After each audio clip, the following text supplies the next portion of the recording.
Hi, madam. Pasensya na. Storboyin lang kita. Okay lang? Apa. Madam, kasi impeachment season na eh. Di ba? Ang dami daw magsasampa ng impeachment.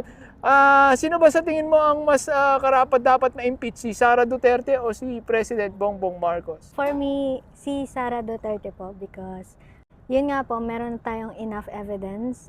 Yung mga nagawa niyang corruptions po. So, ayun, I think it should be VP Sara.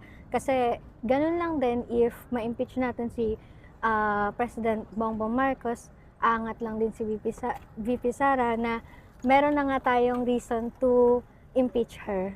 So parang it doesn't make any sense. Sa tingin mo ba na bigyan na ng sapat na due process itong si Sara Duterte? Kasi ilang taon na niyang puro deny lang siya, di ba? Pero hindi niya pa rin napapaliwanag kahit isa dun sa mga aligasyon sa kanya, no? Opo, like meron na talaga na meron ng proper process, meron ng due process. Ang nangyari lang is deny pa. So, ayun, napunta na rin naman sa napag-usapan na natakal na to ng wala lang nangyayari kasi napapatagal. Ayun. Thank you very much po, madam. Salamat. Yeah, thank you.